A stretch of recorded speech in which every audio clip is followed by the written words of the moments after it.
So many people have said to me in the past, Antoinette, you should do a vlog series. I would watch your vlog if you did one. I really enjoyed your blog when you had it. Have you ever thought about doing a vlog series? And I have. I've tossed around the idea a million times. I just thought that I didn't have a compelling enough story to tell, so I figured, what's the point in jumping into the vlog scene if you don't have anything good to share? But then I thought about it some more and I was like, okay, I've got this whole venture of building my business while also tending to my mental health and making sure that I am greeting my anxiety and depression in healthy ways that help me to conquer it and get over those hurdles.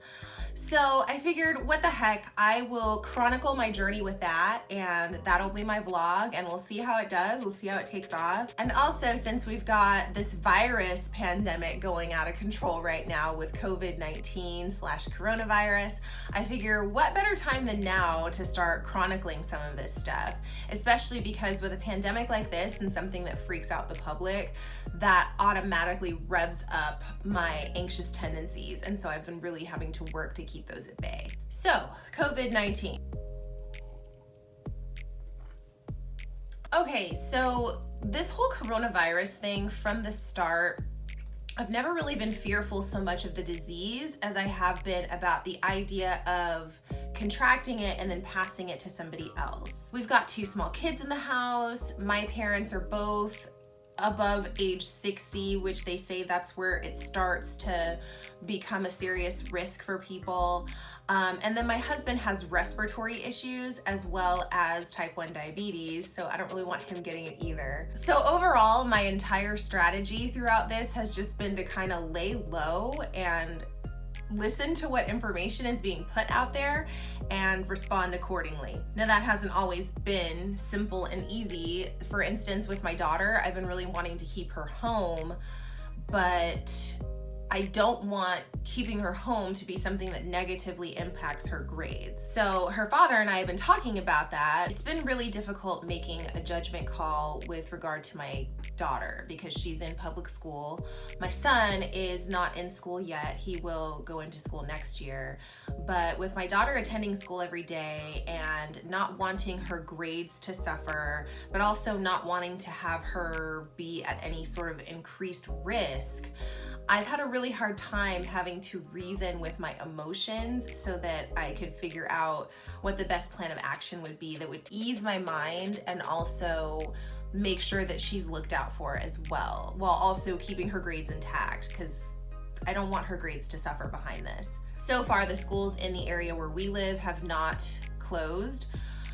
I'm a little annoyed at that because we've got the University of Florida over here doing classes online. Santa Fe College is doing classes online. Why the heck can't the public schools just follow with what these colleges and universities are doing? It gets like this during hurricane season too. People get really freaked out when they see that there's a hurricane that's a-coming, and they clean out all the stores, and the schools talk about closure, and no, we're not gonna close, and no, we're still open, no, we're not gonna close. And usually what the school district does is they follow whatever UF is doing. UF is taking their classes online, and the district still has regular classes happening at the public schools, which I'm sure that the teachers, the administrators, principals, I'm sure that they've had to hear a lot of comments about that, as well as have had a lot of comments about that themselves. My heart goes out to public school educators right now. It's never an easy time to be a teacher, but right now it is definitely not an easy time to be a public school teacher. So we'll see what happens through the weekend. I'm just kind of waiting to see if we get some more information about, you know, what the plans are here in the state of Florida, and then I'll make a judgment call accordingly on Monday with regard to her. In terms of my business, COVID-19 is getting in the way there too. I mean, it's not keeping me from being able to conduct business because I meet with most of my clients over the phone or through Zoom.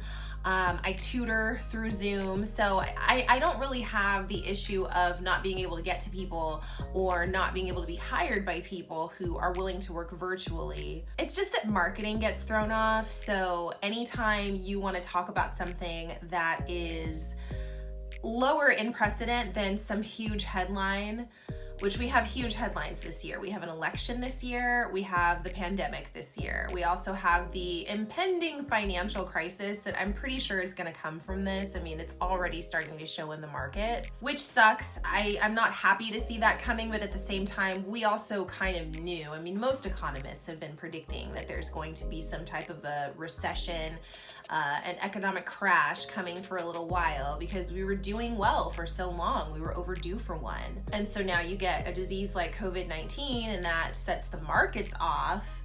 And once the markets start to tank, I mean, they can somewhat recover, but we were sort of on our way down anyway. So who knows how disastrous this fall is going to be. Good news is I've done this before. I lived through the financial crash of 2008 and I came out of that one okay. So I know I'll come out of this one okay too. I think that the tendency right now is for people to just feel a lot of emotions, and it's normal for people to feel a lot of emotions right now. You know, we're in a state of uncertainty as far as day to day. We don't know what's going to change or what's going to happen next. So if you are someone who has emotions over that, then just know that that's completely normal. The issue comes in with how a lot of people are choosing to express their emotions. And the thing about emotions is that emotions make us do some really crazy, bizarre things. Like, emotions can motivate us in ways that we didn't even know that we could be motivated sometimes. So I just want to offer a few helpful reminders to people.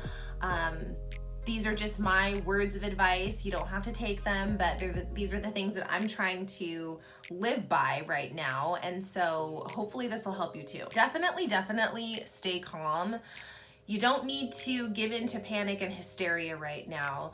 Know the facts. Make sure that you're keeping yourself aware of everything that's happening and new developments that are coming in your area, because it's different depending on where you are. The local news in your area is going to tell you the most up-to-date and factual information pertaining to you and where you are right now. For instance, I heard that Maryland and Ohio have closed schools.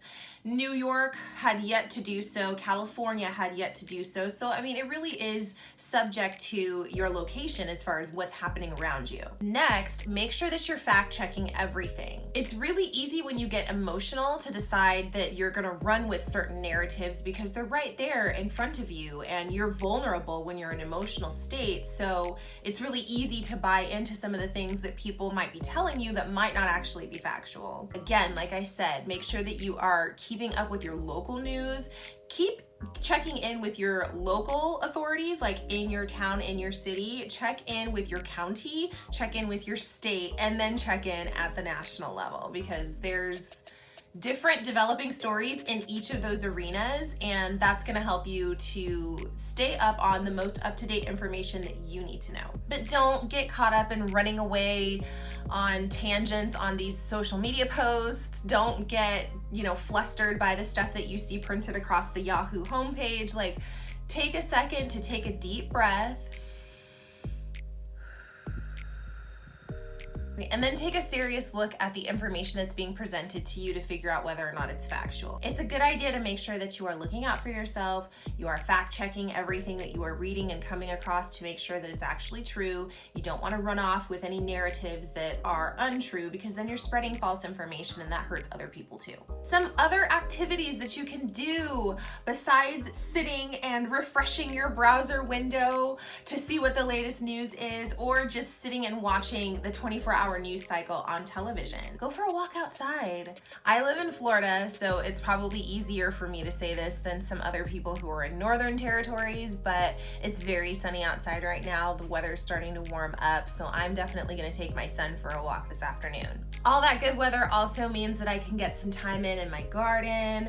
I've got some blueberries coming in, peaches on the tree, we planted tomatoes, we have basil, we have lemon balm. I'm excited to get outside and take a look at my plants. You can also go for a hike, take your family or your friends, or even go by yourself and just listen to some music in your headphones, but go find a trail and do some hiking. These are all ideas that are low cost. You're not gonna find much of a crowd there. I mean, I guess depending on where you go, some of the springs down here in Florida are starting to get more crowded because people are getting hip to the idea that the weather's warmer, UF is out, their students are online, but they're back at their dorms and their apartments, they're bored, so they're going out to springs, they're going out to the river. But most places in nature right now are completely free and open, and you can pick up some of that free serenity and all that free peace and free fresh air and go breathe that in at a time like this when things are looking kind of hysterical in certain places. I just want to be clear too that I am not in any way minimizing how serious the coronavirus is. This is something that you need to be vigilant about. You need to be protecting yourself and the ones that you love.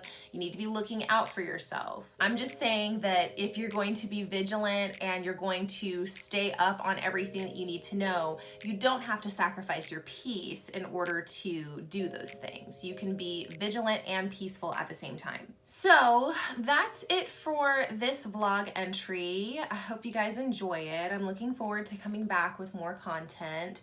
Thinking that I'll probably do this on a weekly basis, but don't hold me to it. Things change.